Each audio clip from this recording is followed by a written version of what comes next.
Homies, you're back. I'm back from Africa. We're back together. It's time to get back into it. It's been way too long. 2 weeks was a long time, but think about this. Africa with the boys. Africa with the boys. Soak that in for a minute.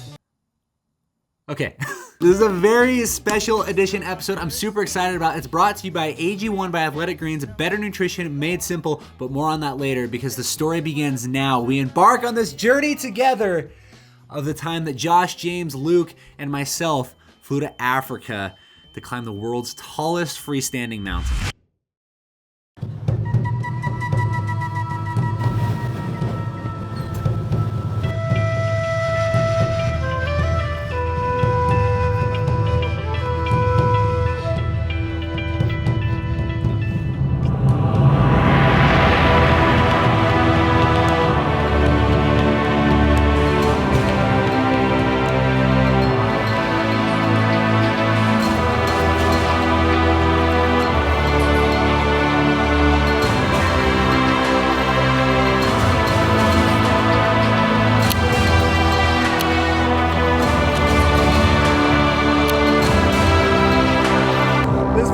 So great. It's kind of like adult Tetris.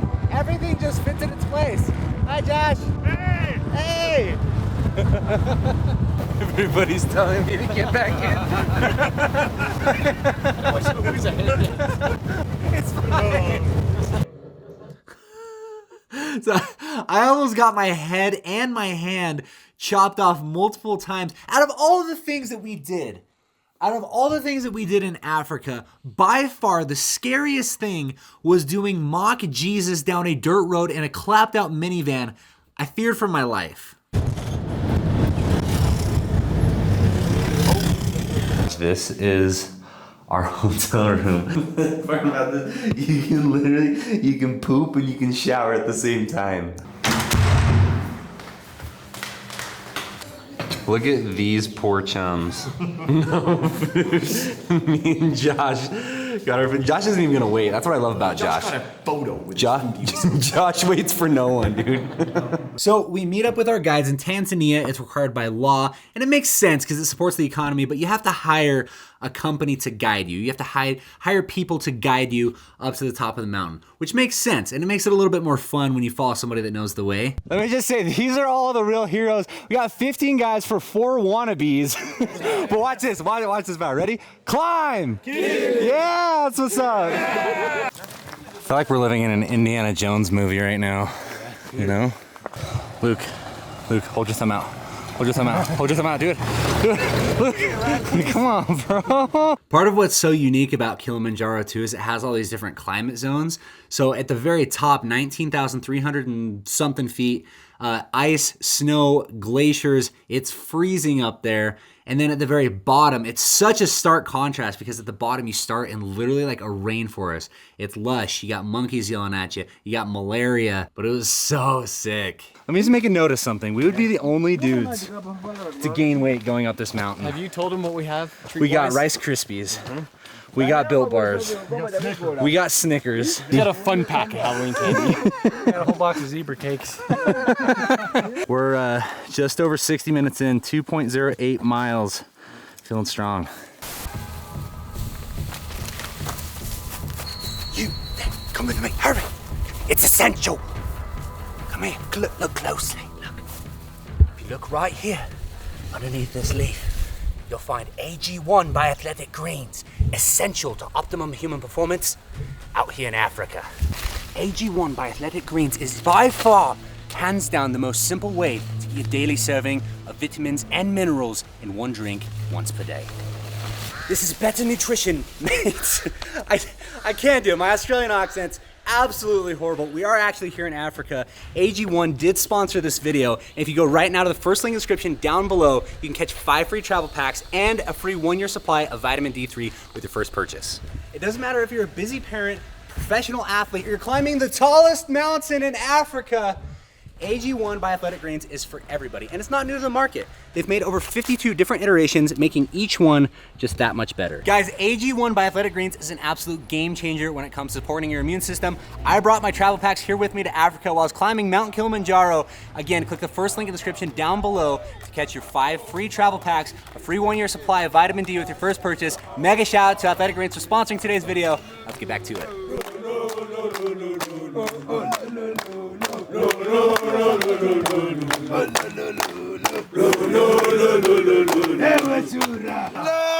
Hey, we are ready! And day 2, we've entered what's called the moorland. You can see the vegetation clearing out. I think the incline has increased like at least 20%. But the energy that these dudes bring is off the charts. I can see a good spirit among you guys, and I'm sure I will be at the camp in time this afternoon.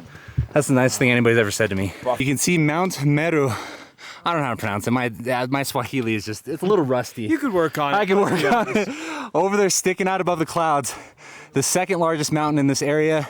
You can see all the little tents down there. That's where we stayed last night. And he slept like a baby. Both of you guys. These guys were cuddling all night long. Yeah, I was a little spoon, what can I say? I was a little jealous. Now, as you can imagine, 4 dumb white guys hanging out in Africa, everybody was staring. We stuck out like sore thumbs, but nobody stuck out quite like Josh did. Josh is the guy with the big orange beard. He's happy, he's jolly, he's out there, and it showed. In Swahili, the word for beard is kidevu, and they would call him the massive kidevu, and everybody had to just run up and like stare at him or just touch it and caress it. It's like a cow. What? How long? How? Slight turn of events.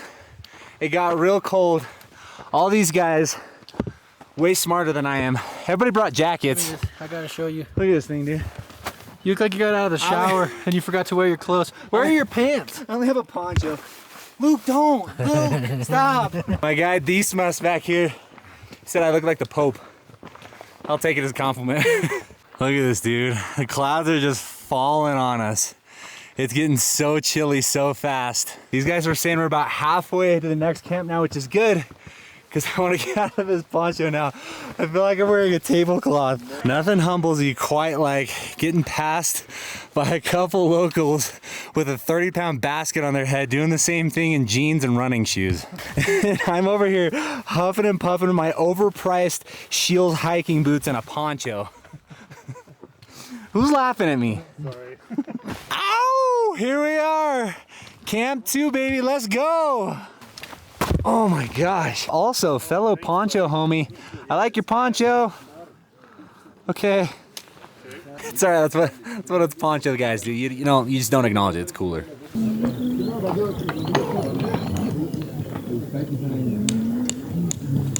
6 a.m. We just got our wake-up call. Also, I figured out the greatest life hack in the history of camping. I got a pee bag. Sorry about that. So today's day 3. That means we've got all of today, all of tomorrow.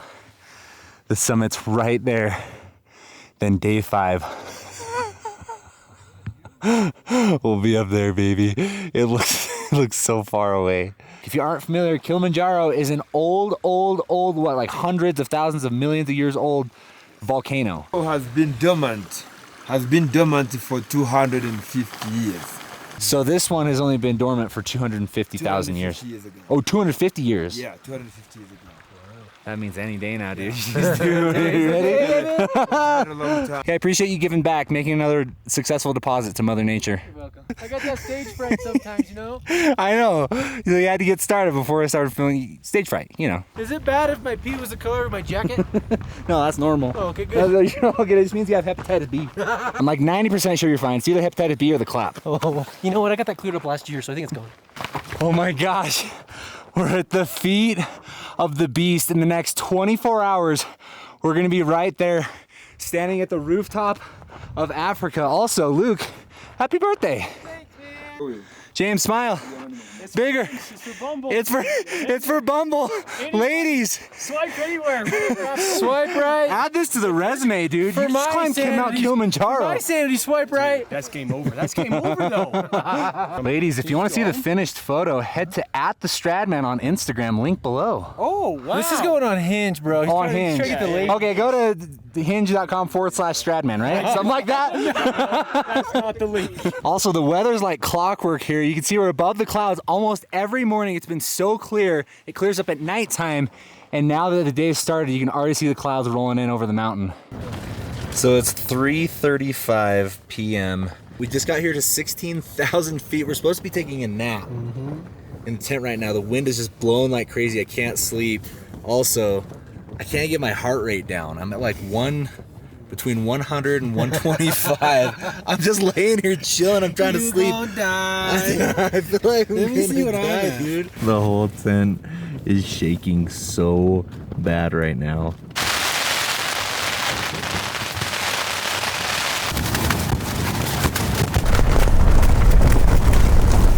Top contender for potentially the worst night of sleep I've ever had in my entire life. My heart, dude, all night just beating through my chest at that altitude. Was having such a hard time keeping up. I couldn't sleep. We went to bed at I think 8 p.m. We were supposed to wake up at midnight. If you aren't familiar with summit attempts on big mountains like this, you typically start sometime at night because it was going to take us about 6 hours to get to the top. And as you saw in the video, as soon as the afternoon rolls around, that's when the storm rolls in. It starts getting really cold. Tonight, we summit. I got like maybe 30 minutes of sleep. I tried falling asleep the whole time. My heart was just pounding. Couldn't do it. Little breakfast. Now we go up. Awee! Awee! There we go. That is the best looking group of boys I've ever seen, and the warmest, I might say. Especially this guy. He's wearing practically a sleeping bag. That's right, baby. We're back. I think it's nice. So the plan from here, we've got about 6 hours to Stella Point where we're gonna watch the sunrise, and another hour to the, oh. I really shouldn't be doing this right now. Another hour to the rooftop of Africa. Mid-summit check-in. We're, I think we're more than halfway there. Coming up on 18,000 feet. Everybody can barely keep their eyes open. James, don't fall asleep. This is it. Don't fall asleep, James. It's over. This vlog is over. Everybody is so exhausted. And my Amazon headlamp died. I blame myself. As it turns out, you don't need one. You just trip and stumble over every rock until you either get lost or you end up at the top. And this is where the video took a turn. The whole time, like this whole trip, it has just been just kind of a fun excursion, like with the homies. You know, just like going out to accomplish something cool, making jokes, having fun along the way. But that night, like, we were so exhausted. We were so sleep deprived. At that point, we had been climbing for 5 days, 5 full days of climbing. Now, I consider myself to be like a very emotionally and mentally healthy person. I'm very comfortable with like my emotions and my thoughts and stuff like that. But it was so crazy how when you're at that like almost that breaking point, like this was certainly one of the hardest things I've ever done in my entire life. Things just really started to feel different. As I was climbing up the mountain, I just started sobbing because all I could think about, I was just so trapped in my head. All I could think about were just the worst things that I've ever dealt with in my life. The hard things that just grind you down to your absolute core, the things that so many of us have to deal with. And in that moment, it just felt so metaphorical. You're just walking through the dark, you feel so alone. Your headlamp dies. You're just tripping over obstacles, and the higher that you get, the closer you think you are, but the air's getting thinner and thinner. Your body is just exhausted. It feels like it's just everything you can do to just put one foot in front of the other. And you're hoping that by the time you get to the top, there's just a little bit of sunlight left for you and you can get past it. I'm so grateful for this climb. I'm so grateful for everybody. I'm so grateful for all of you. Just like our guide Hermen says, if it can be done, it must be done. I love you guys.